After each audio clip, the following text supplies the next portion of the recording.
Hey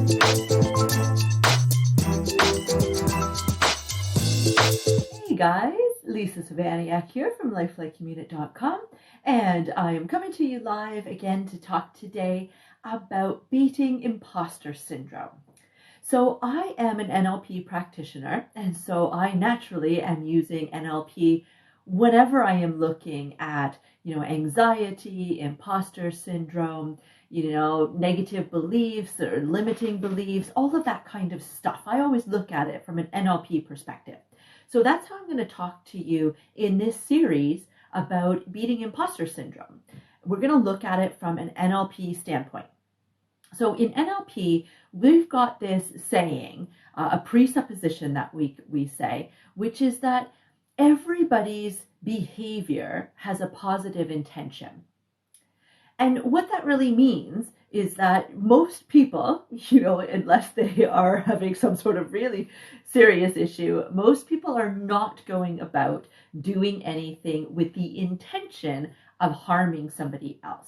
Right? Most people, even when I haven't been in my car for ages now, thanks to COVID, but if you can remember the last time that you were in your car and somebody cuts you off, for example, right, that person isn't cutting you off to do something to hurt you. They're not trying to upset you or do anything to you. It's not about you at all. It's actually about them. They've done that as a positive intention to help themselves. Maybe they're running late for something, or maybe they just simply didn't see you.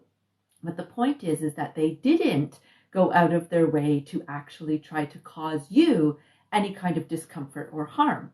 And the same thing goes when people make their comments, right? Everybody's been in a situation where somebody has made a comment that we end up taking very personally, or say, wow, that was a little bit rude for them to say that. I can't believe, I put my blood, sweat, and tears into that talk or that presentation, or going live for the first time, or holding my first meeting on Zoom, or, something like that you were uncomfortable about, and you really felt like you didn't have it all together while you were doing it. You did the best job that you could, and you were looking for some positive feedback to come back to try to boost you up and build your confidence. Because of course, with imposter syndrome, that's really what you're lacking. You're lacking a lot of confidence based on some limiting beliefs that you have really driving and running your show, which are making you really think that and feel that you can't do it, that you're not the best person for this job, that anybody else could come and do it better than you.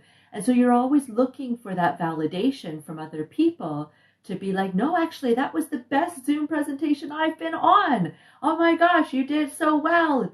And we're hoping for that.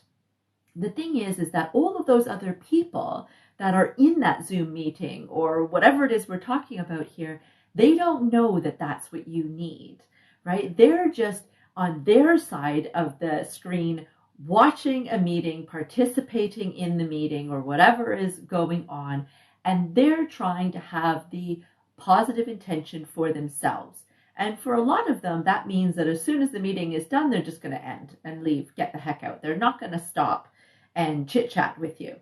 For some of the ones that do stop and chit chat with you, they're going to maybe ask some questions because they're really interested, or they were a bit confused, or they had their own mental chatter going on while you were talking about something. And so they missed it, right? A lot of us have that problem where we are not really focusing our attention on somebody who is talking. And we're also instead thinking about our grocery list and this and that, and all kinds of other things that we need to do or we want to do or where we'd like to go or anything like that while somebody is giving us even the best information. So then coming up and asking you for clarity doesn't necessarily mean that you weren't really specific when you were talking or that you didn't do a great job of explaining it. It means that they need clarification. That's all it means, right? They need clarification for whatever reason. That is what is their best intention, is for them to get clarity, whether it's so that they can understand something, whether they can take the ball and be rolling with it because they've got the next thing that they've got to do because of it, because they want to invest in what you have to offer. Whatever it is, it doesn't really matter at the end of the day, whether we're talking about personal life, professional life, Whether in our professional life, we're talking about being an entrepreneur or working for somebody else. If you're suffering with imposter syndrome, then you know exactly what I'm talking about.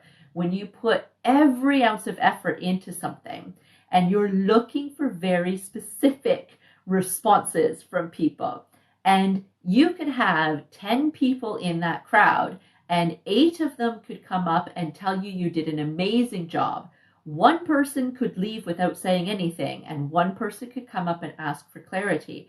And you're going to focus on those 2 people, thinking that there was something negative, there was something you did wrong or you didn't do to the best of your abilities that made that one person walk out the door without coming up to you, or made that one person that had to ask for clarity, made them have to ask for clarity.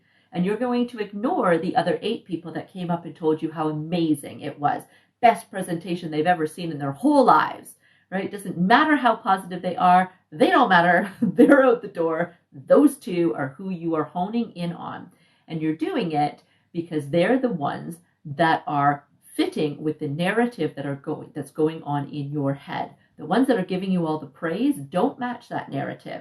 So it's actually uncomfortable to be listening to them. And you're going to instead put all of your attention there, and you're going to make some assumptions about why they need to ask for clarity or why that person left.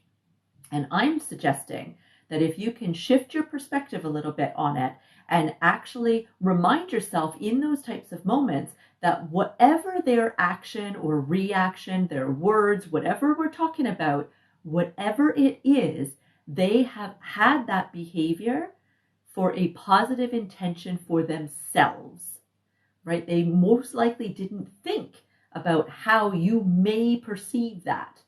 On top of the fact that making assumptions is always, kind of a negative place to go because we don't really know, right? An assumption is not a fact. And when we're suffering with something like anxiety and imposter syndrome and we're comparing ourselves to other people, assumptions is where we live, right? And we make all kinds of negative assumptions. So catch yourself when you are doing these sort of things, when you're resonating with this, catch it, call yourself out on it, and then actually shift the narrative and ask yourself, could there be some positive intentions that that person was getting from their own behavior that had nothing to do with me? Is it possible that the assumptions I'm making are just that? They are assumptions, and that I don't actually know why that person left or why that person needed clarity, and that I'm going to actually choose to focus on those other people that gave me some positive feedback, right? Where can I put my attention on this, right? And I guarantee once you start looking at things and realizing that people aren't doing things in order to get a reaction or to impact you, they're actually doing things to have a positive outcome for themselves, it actually changes everything. Because even when somebody explodes right at you, right, and is really negative and mean and all of that, you usually, if you had the opportunities to sit down with them later when they've calmed down and they've, had some rational thought and they've had some reflection and you actually chat to them about it, you will find out that it likely had absolutely nothing to do with you. And it was a series of events that have been building up for the last day, or maybe even several days, or maybe even through this whole COVID experience, right? And whatever happened between the 2 of you to kick it all off was just the straw that broke the camel's back, as they say, right? Not really anything to do with you and everything to do with them.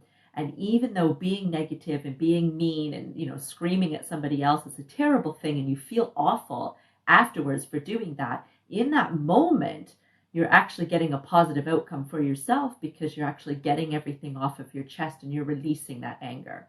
Of course, it's not the best way to do it, right? But I'm just trying to point out that no matter what the scenario is, right, when you've got cheating spouses, when you have a boss that's not being fair, it doesn't matter what the scenario, you can apply this idea of every behavior has a positive intention to shift the narrative and take yourself out of it and minimize your imposter syndrome. I hope that helps. Stay healthy and stay safe. Bye.